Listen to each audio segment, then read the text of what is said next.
मेरे मोहतरम भाइयों और बहनों, बहुत सारे मरीज़ों ने जब आके मुझे बतलाया कि वो अपनी जिगर की जो बीमारियां हैं, hepatitis A B C D E, ये जो लिवर सिरोसिस है, ये जो जिगर का सिकुड़ जाना है और ये जो काला यरकान है, इसके बारे में वो बताते हैं हमने आपकी वीडियो देखी और उसमें वो जो आप कबूतर के ज़रिए इलाज करते हैं और आपने वो जो कबूतर के बारे में इलाज बताया है, हमने वो किया। तबीयत ठीक होती है मगर दोबारा से जो रिपोर्टें हैं वो फिर वैसी आना शुरू हो जाती है। तो जब मैं उनसे सवाल करता हूँ कि क्या आपने जो बाकी काम है वो भी किए, तो अक्सर लोग आके मुझे बताते हैं जी हमें बाकी कामों का तो पता नहीं, बाकी काम क्या करने थे। तो मेरे भाई और मेरी बहनों, आज इंशाअल्लाह रहमान हम इस मौजू के ऊपर बात करेंगे कि हमें जितने भी जिगर के मसाइल हैं, चाहे हेपाटाइटिस ए है, बी है, सी है, डी है, ई है, या लिवर सिरोसिस हो गया है, या डॉक्टरों ने कह दिया कि अब लिवर में ट्यूमर बन गए हैं, अब तो लिवर जो है वो ट्रांसप्लांट होगा। इस जिगर को लेके इसके जितने भी मसाइल हैं, इन सारे मसाइल के लिए हमें टोटल 7 काम करने हैं और लोग सिर्फ एक चीज़ को लेके उसी के पीछे चल पड़े और हर शख्स इसके लिए सिर्फ कबूतर लगा रहा है। मेरे भाई और मेरी बहनों, सबसे पहले हमने ये समझना है कि जिगर ख़राब क्यों होता है। अब जिस वजह से जिगर ख़राब होता है उस वजह को ख़त्म कर दो, उस वजह को बंद कर दो, उसको चेंज कर दो, तो जिगर दोबारा से काम करना शुरू कर देगा। तो आज इंशाअल्लाह रहमान हम जिगर से मुतल्लिक जितने मसाइल हैं उन सारी चीज़ों के ऊपर तफसीली बात करेंगे। सबसे पहला काम कि जिगर ने आज काम करना क्यों छोड़ दिया। मेरे भाई और मेरी बहनों, इसको हमने समझना है। आज ये जो जिगर के मसाइल हैं, जिसको हम hepatitis A B C D E कहते हैं, ये जो जिगर में ट्यूमर बन जाता है, ये जो जिगर सिकुड़ जाता है, ये जो जिगर के ऊपर सिस्ट बन जाती हैं, इसके सबब क्या हैं। सबसे पहली बात मेरे भाइयों, अल्लाह सुब्हानो ताला ने हमें मट्टी से पैदा किया। मट्टी हमारी इब्तदा है और वापस हमने मट्टी में ही लौटना है और मट्टी हमारी इंतहा है।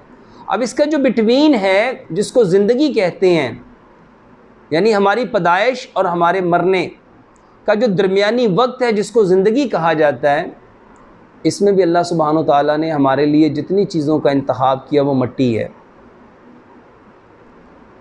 और ये मट्टी का जो कॉन्सेप्ट है, इसको समझना था कि आखिर मट्टी के पीछे हिकमत क्या है, मट्टी के पीछे लॉजिक्स क्या है, मट्टी में ऐसी क्या चीज़ थी जिसकी वजह से अल्लाह सुब्हानो ताला ने आदम अलैहिस्सलाम की तख्लीक मट्टी से की। तो मेरे भाइयों, मट्टी का सबसे पहला काम जो हमारे बदन को लेके और हमारे ये जो वाइटल ऑर्गन्स हैं, और उन वाइटल ऑर्गन में ये जो हमारा लिवर है, ये जो हमारा सबसे बड़ा अज़ा हमारे बदन का जिगर है, मेरे भाइयों, इसके लिए मट्टी का किस कदर होना ज़रूरी था। मेरे भाइयों, मट्टी में खाना असल में पकता है। सिल्वर में, स्टील में, नॉन स्टिक में, टेफलॉन में, प्रेशर कुकर में खाना गलता है। मट्टी की सबसे बड़ी वजह, ये जो हकीम लुकमान ने कहा था कि इंसान बीमार क्यों होते हैं, और उसके पीछे उन्होंने जो सबब बताया था, फितरत से दूर होना।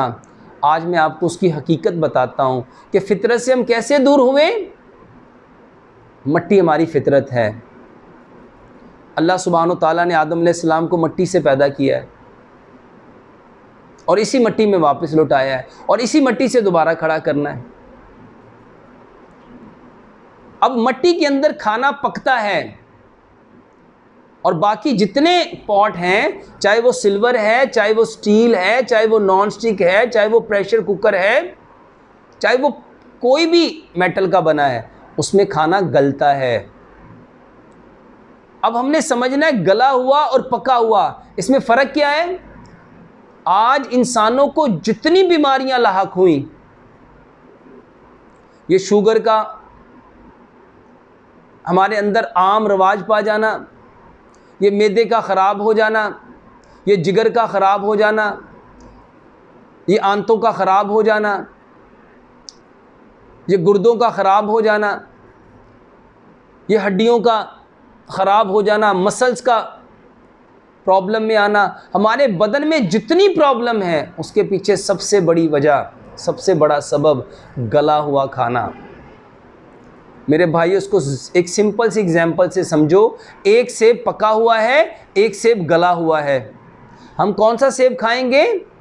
एक केला पका हुआ, एक केला गला हुआ। आप किसी पागल शख्स को उसके सामने दोनों सेब पेश करो, एक पका हुआ है, एक गला हुआ है, वो हमेशा पके हुए को पकड़ेगा।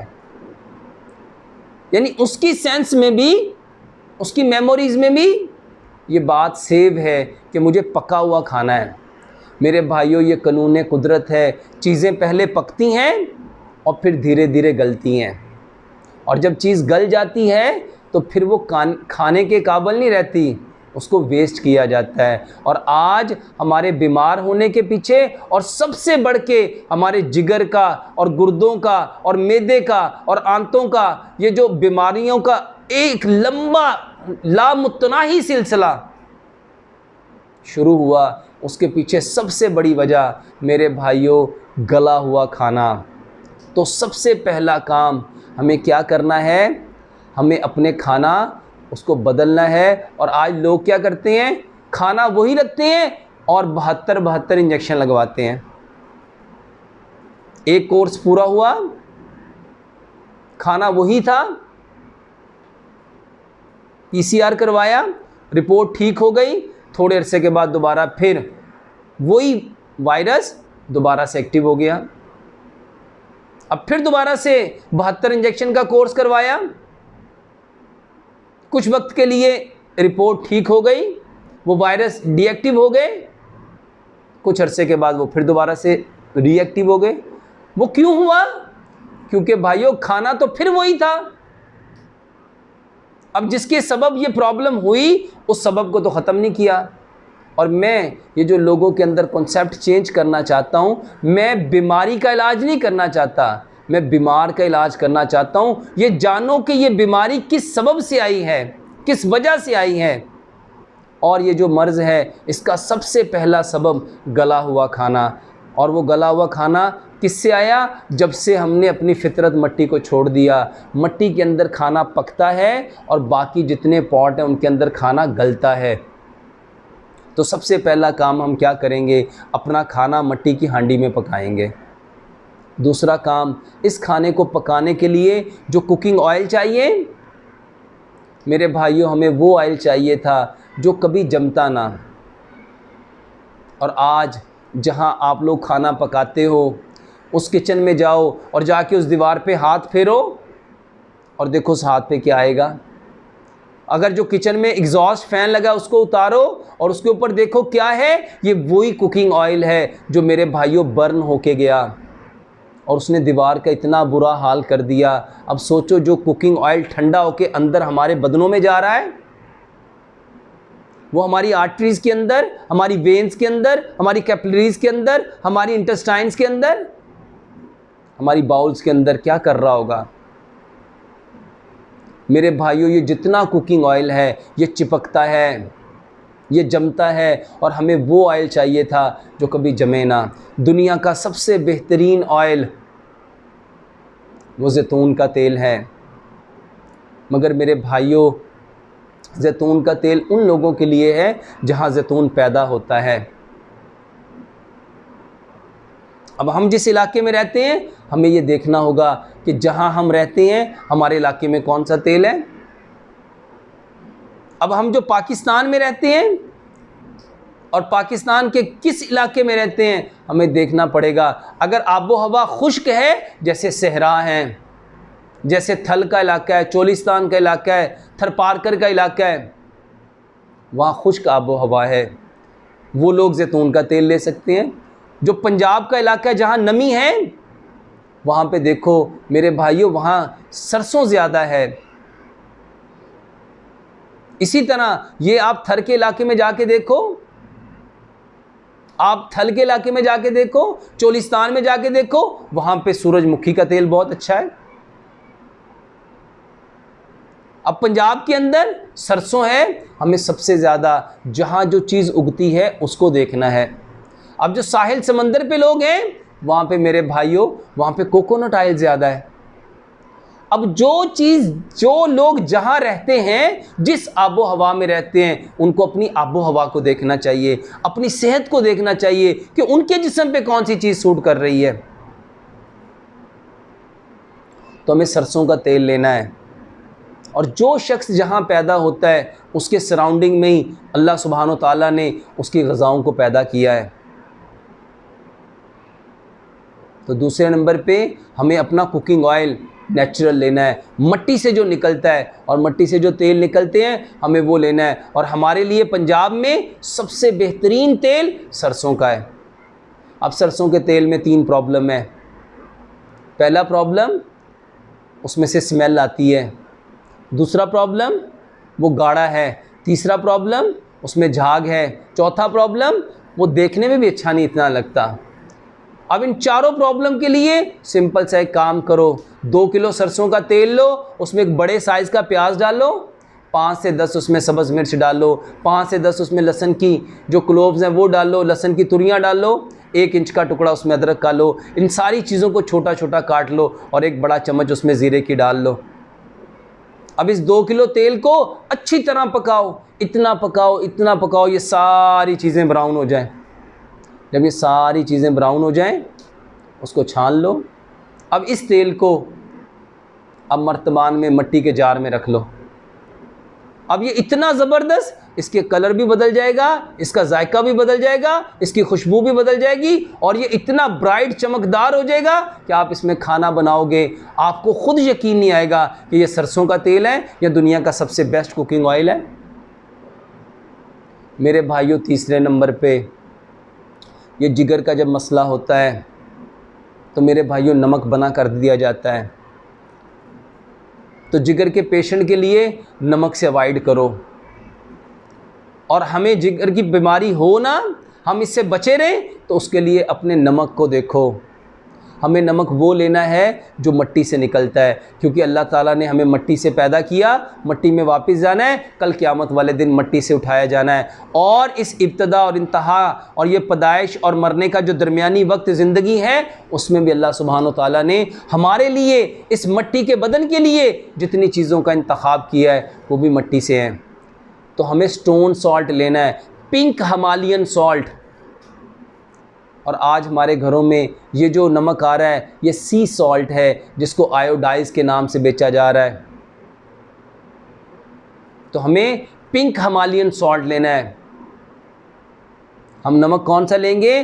Pink Himalayan salt. और इसको मेरे भाइयों अपने घर में कूटो, अपने घर में पीसो।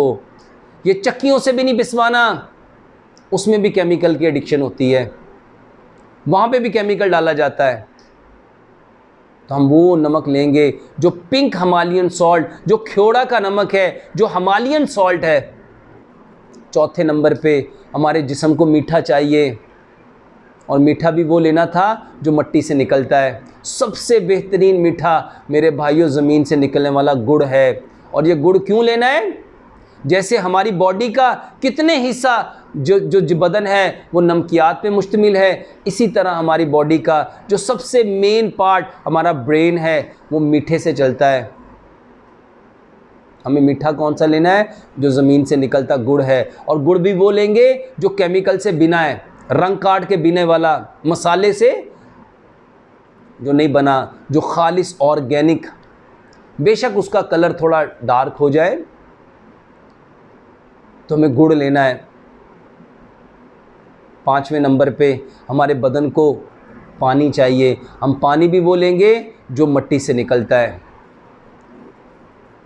जो पानी अल्लाह सुब्हानो ताला ने पैदा किया वो हमारी सेहत के लिए सबसे बेहतरीन है।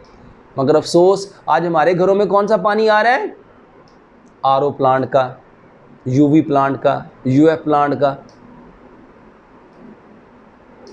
मेरे भाइयों, ये जो आरओ प्लांट से आ रहा है, जो रिवर्स ऑस्मोसिस से आ रहा है, मेरे भाइयों ये पानी मिनरल लेस वाटर है। हमें धोखा देके मिनरल वाटर के नाम से पिलाया जा रहा है।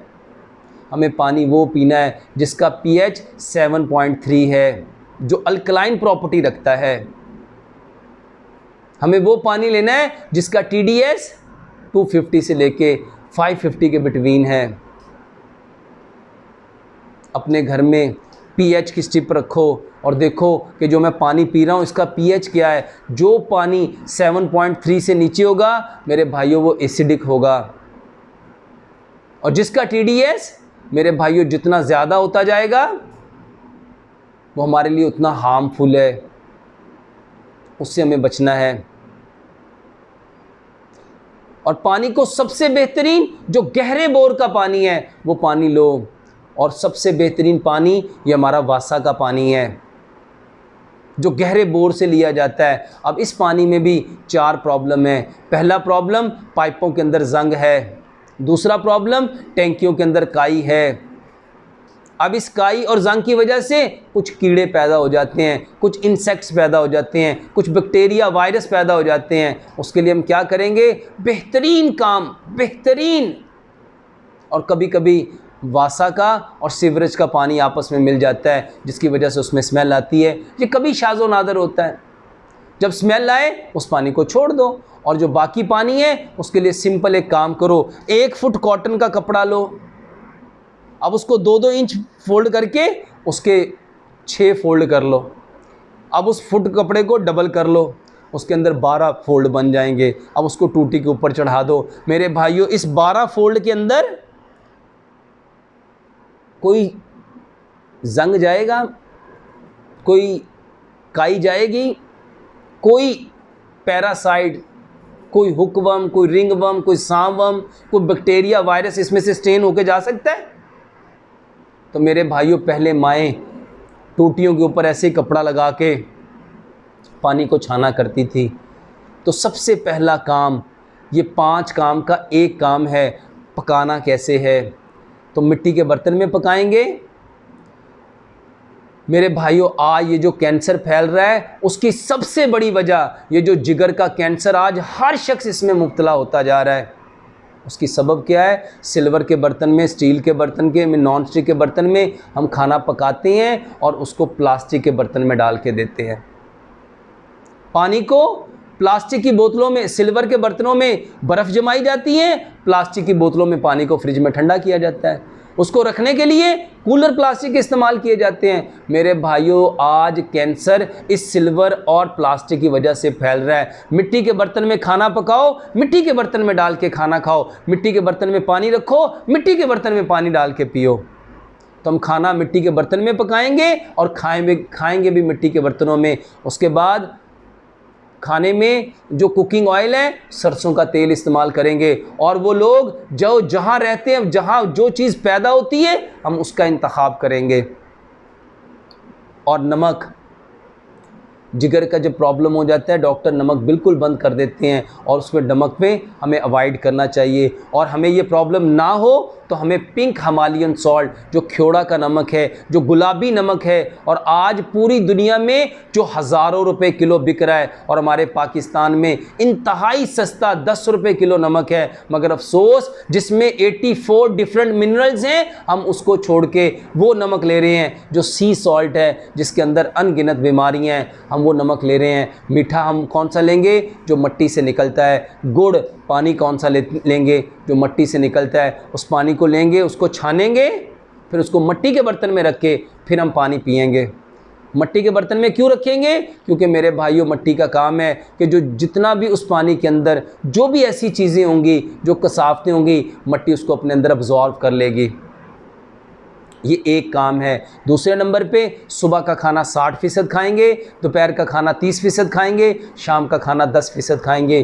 क्यों? क्योंकि जो सुबह का वक्त है वो खैर व बरकत का वक्त है। सुबह के वक्त हमें 60% खाना है, दोपहर के वक्त हमें 30% खाना है और शाम के वक्त हमें 10% खाना है। क्योंकि मेरे भाइयों इस कायनात में कानून कुदरत है। आप जानवरों को देखो, आप परिंदों को देखो, वो सुबह को पेट भर के खाते हैं, असर के बाद वो खाना पीना छोड़ चुके होते हैं और अपने घरों की तरफ रुख कर रहे होते हैं। मगरिब के बाद कोई जानवर नहीं खाता। और आज हमारे बीमार होने के पीछे, हमारे जितने वाइटल ऑर्गन हैं उनके डैमेज होने के पीछे, उनके ख़राब होने के पीछे जो सबसे बड़ा फैक्टर है मेरे भाइयों, वो फितरत के मुताबिक खाना ना खाना है, फितरत से दूर होना है। फितरत से दूर होना क्या है? सुबह का खाना। मेरे भाइयों जर्मन की कहावत थी, सुबह का खाना किंग की तरह खाओ, दोपहर का खाना प्रिंस की तरह खाओ और रात का खाना बैगर की तरह खाओ। और आम ये कहावत थी, सुबह का खाना शहाना, दोपहर का खाना दरमियाना और रात का खाना फ़कीराना।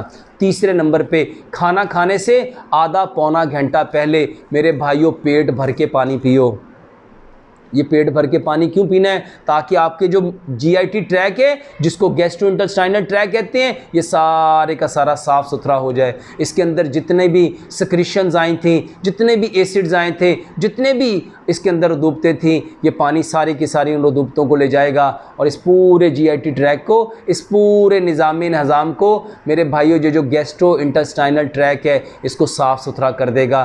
खाना खाने से आधा पौना घंटा पहले पानी पियो, 1.5 से 2 घंटे बाद पानी पियो और एक लुकमे को 32 बार चबाओ।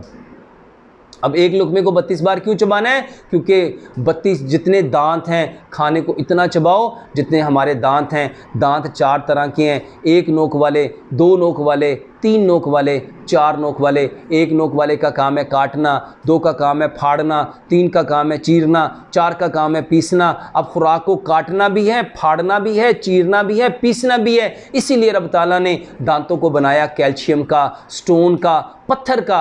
अब मेरे भाइयों दांतों का काम कभी आंतों से ना लो। आज हमारे मैदे ख़राब क्यों हैं, हमारे जिगर ख़राब क्यों हैं, हमारी आंतें ख़राब क्यों हैं? क्योंकि जिस चीज़ का जो काम था हमने वो काम उससे लेना छोड़ दिया।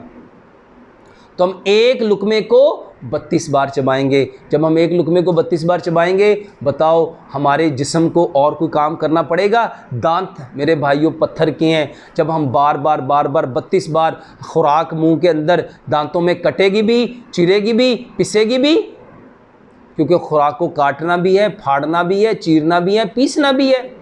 और फिर जितना उसको चबाते जाएंगे उसमें उतना ज़्यादा सलाइवा आएगा। ये सलाइवा अल्कलाइन है और बाकी जितनी बॉडी में सिक्रीशन है सारी एसिडिक है। अल्कली जब एसिड से मिलती है वो उसको न्यूट्रल करेगा।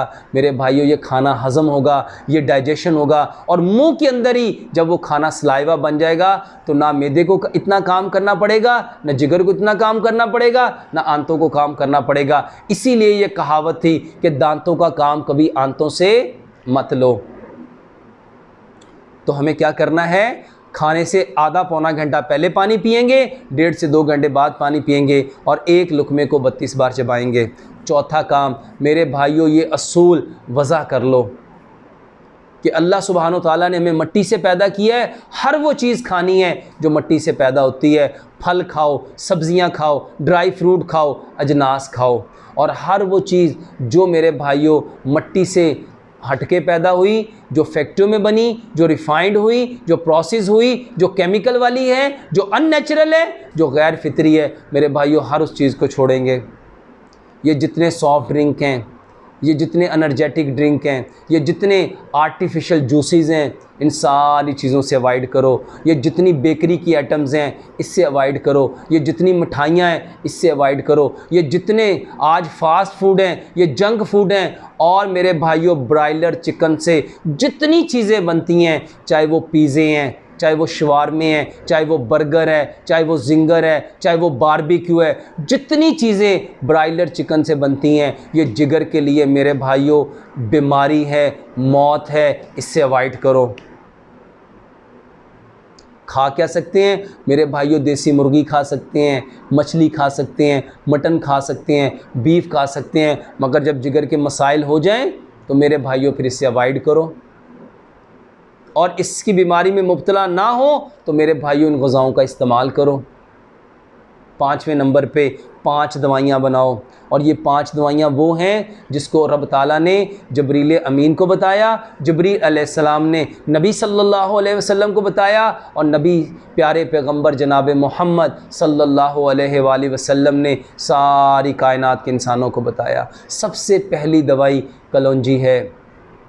अब कलवंजी क्या है मेरे भाइयों, जिसके बारे में नबी सल्लल्लाहु अलैहि वसल्लम ने फरमाया, ये वो काला दाना है जिसमें रब ताला ने मौत के सिवा हर बीमारी की शिफा रखी है।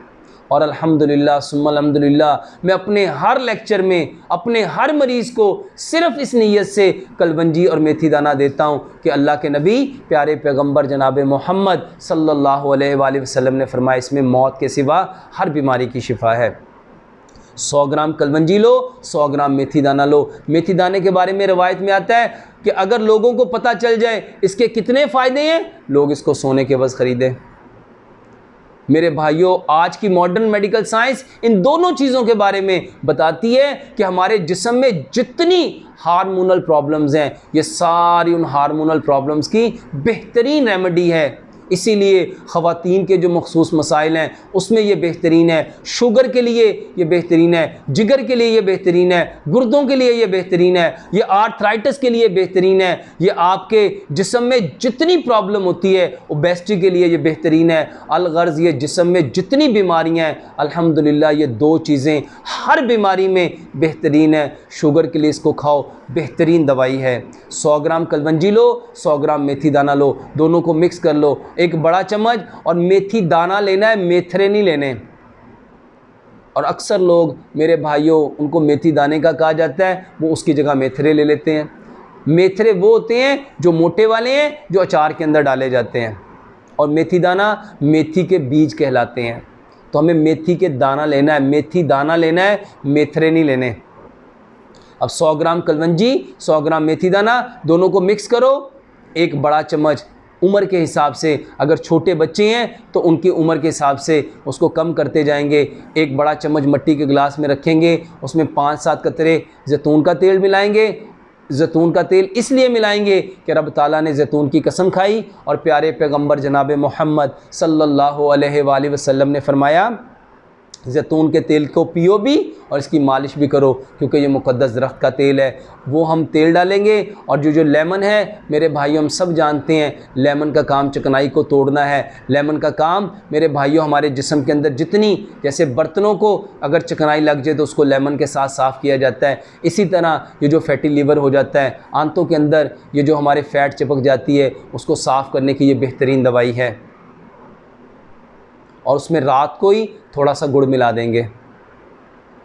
अब इस पानी को रात को ढांप के रखेंगे, सुबह अच्छी तरह उसको मिक्स करेंगे, फिर उसको स्टेन करेंगे और उस पानी को पी लेंगे। दूसरे नंबर पे अदरक, लहसुन, पुदीना, अनारदाना, इन चारों चीज़ों को बराबर मिकदार में लेंगे।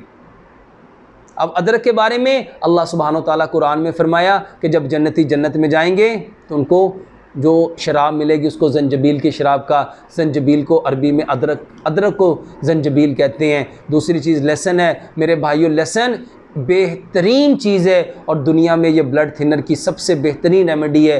अनारदाना मेरे भाई, इसके बारे में कुरान में अल्लाह ताला ने इसको रुमान कहा। मेरे भाइयों जो पुदीना है ये बेहतरीन दवाई है। इमाम ने कय्यम रहमतुल्लाह अलैह फरमाते हैं इंसानी जिस्म में अवारज़ होने वाले 80% अमराज जन्नाती हैं और जन्नात की बेहतरीन दवाई पुदीना है।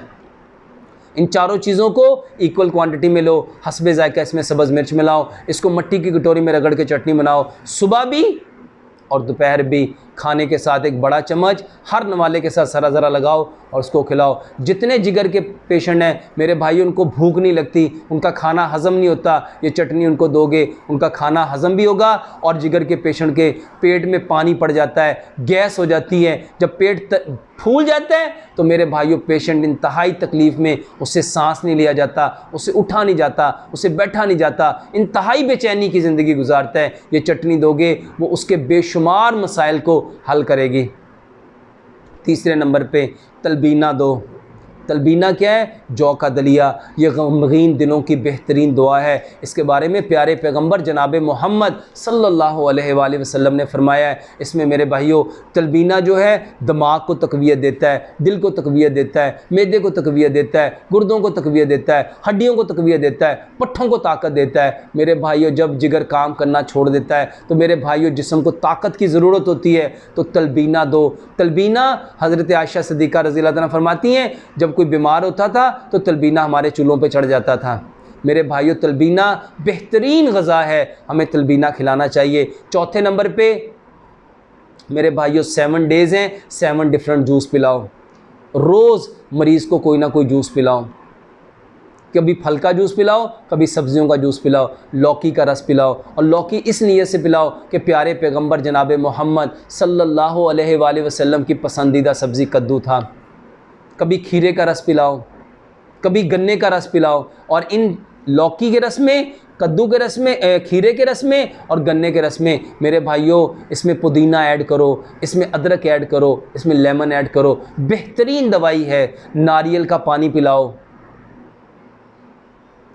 और इमली और आलू बुखारा, 5 दाने इमली के, 5 दाने आलू बुखारे के पानी के अंदर डिप कर लो। उसके अंदर थोड़ा सा अनारदाना, थोड़ी सी सौंफ मिलाओ, ज़रा सा उसमें गुड़ मिलाओ, रात को भिगो के रखो। इसको अच्छी तरह मिक्स करके छान के मेरे भाइयों ये पिलाओ। बेहतरीन रब का तोहफ़ा है, बेहतरीन अल्लाह ताला ने ये जो इमली और आलू बुखारा बनाया जिगर के लिए बेहतरीन है, मसाने की गर्मी के लिए बेहतरीन है, और मैदे की कितनी तकालीफ़ के लिए मेरे भाइयों रब ताला का ये इनाम है। इसके अलावा अगर जूस पीने को दिल ना चाहे तो मेरे भाइयों और एक बात याद रखो, हमें इन मरीज़ों को जूस पिलाना चाहिए, मिल्क शेक बना के नहीं देना चाहिए। फ्रेश जूस बनाओ। इन फलों के जो सीजनल फ्रूट हैं इसका जूस बना के दो। अगर जूस पीने को दिल नहीं चाह रहा तो मुख्तलिफ फल ले लो, कुछ 2, 3, 4, 5 फल ले लो, उसको छोटा छोटा चने के दाने के बराबर, जैसे हम फ्रूट चाट बनाते हैं, 5 फलों को मिला के उनका सैलड बनाओ, उनकी फ्रूट चाट बनाओ। किसी दिन 5 सब्जियां ले लो, खीरा ले लो, मूली ले लो, शलजम ले लो, बंद गोभी ले लो, चकंदर ले लो, सलाद के पत्ते ले लो, सुरख मूली ले लो। कितनी जो सब्जियां, प्याज है, टमाटर है, ये जो चीज़ें हैं, जो चीज़ें पेशेंट को सूट करती हैं, उसके जिस्म को सूट करती हैं, उसके जिस्म को मुवाफिक हैं, मेरे भाइयों वो चीज़ें लो। एक दिन 5 फलों का सैलड बनाओ, एक दिन सब्जियों का सैलड बनाओ, किसी दिन दोनों को मिक्स करके इसका सैलड बना के दो। मेरे भाइयों इसके साथ हल्दी और दालचीनी बेहतरीन दवाई है। जब जिगर की तकलीफ़ हो जाए तो डॉक्टर दूध भी बंद कर देते हैं। अगर दूध मना कर दिया जाए पेशेंट को तो फिर मेरे भाइयों इन दोनों चीज़ों को आप जैतून के तेल में मिक्स करके उसको अच्छी तरह पका के आधी चाय की चम्मच सुबह, आधी चाय की चम्मच शाम को दो। और अगर डॉक्टर ने दूध मना नहीं किया तो मेरे भाइयों इसको दूध के अंदर मिला के 1 गिलास दूध लो, उसमें इतना पकाओ कि पौना गिलास रह जाए, और उसमें गुड़ मिला के वो दो। ये 5 काम मेरे भाइयों ये करना है। छठा काम, रोज़ाना मरीज़ को नाफ के अंदर एक दिन सरसों का तेल डालो, एक दिन जैतून का तेल डालो, एक दिन नारियल का तेल डालो, 1 कतरा डालो, बिस्मिल्लाह पढ़ के सूरह फातिहा पढ़ के उसको आहिस्ता आहिस्ता आहिस्ता हिलाते जाओ। फिर उसके बाद सुबह उठ के फजर के बाद मेरे भाइयों फिर कबूतर लगाओ। कबूतर कैसे लगाएंगे? कबूतर लेंगे, उसकी जो रेक्टम है, उसकी जो पखाना करने वाली जगह है, उसके दाएं बाएं से सारे परों को अपनी उंगलियों से उखेड़ देंगे और सारी जगह को साफ कर लेंगे। और एग्जैक्ट जो नाफ है, जो बेली बटन है, ये जो इम्प्लाइकस है, एग्जैक्ट इसके ऊपर कबूतर की जो पखाना करने की जगह उसको रख देंगे और आराम से उसको पकड़ के बैठ जाएंगे। जितने कबूतर मरते जाएं मेरे भाई उतने कबूतर नए लगाते जाओ। ये बेहतरीन इलाज है, बेहतरीन इलाज है। और इसके सारे अमाल करने के साथ मेरे भाइयों 5 वक़्त नमाज का एहतमाम करो। सबसे ज़्यादा अगर कोई चीज़ तकदीर को बदल सकती है वो दुआ है, वो दुआ है। हर नमाज में अपने रब को पुकारो, क्योंकि साइंस ने कहा इस पूरी कायनात की जो सबसे पावरफुल एनर्जी है वो साउंड है। और प्यारे पैगंबर जनाब मोहम्मद सल्लल्लाहु अलैहि वसल्लम ने क्या इरशाद फरमाया, अगर कोई चीज़ तकदीर को बदल सकती है वो दुआ है। हमें दुआ करनी है, हर चीज़ खाते हुए पीते हुए, जो चीज़ खाओ जो चीज़ पियो उसके ऊपर दुआ मांगो। दुआ क्या मांगेंगे? अल्लाह इस खाने को ग़िज़ा बनाना है, दुआ बनाना है, शिफा बनाना है। मेरे बदन की जितनी बीमारियां हैं, मेरे जिगर की जितनी तकालीफ़ हैं उसको ख़त्म करने वाला, मेरे जिगर को ताकत देने वाला, मेरे पूरे बदन को सुकून देने वाला, चैन देने वाला, आराम देने वाला, राहत देने वाला, इत्मीनान देने वाला, मुझे खुशी देने वाला, तसल्ली, हौसला, हिम्मत, जुर्रत और सबसे बढ़ के सेहत और तंदुरुस्ती देने वाला बनाना है। तो मेरे भाइयों, हर चीज़ से पहले हम दुआ मांगेंगे, क्योंकि नबी सल्लल्लाहु अलैहि वसल्लम ने फरमाया अगर कोई चीज़ तकदीर को बदल सकती है वो दुआ है। अल्लाह सुब्हानो ताला से दुआ करते हैं, अल्लाह रब्बुल इज़्ज़त हमें इन सारी चीज़ों को समझने की, समझ के अमल करने की और अमल करके इस खूबसूरत पैगाम को सारी कायनात के इंसानों तक पहुँचाने की तौफ़ीक़ अता फ़रमाए। वमा अलैना इल्लल बलागुल मुबीन।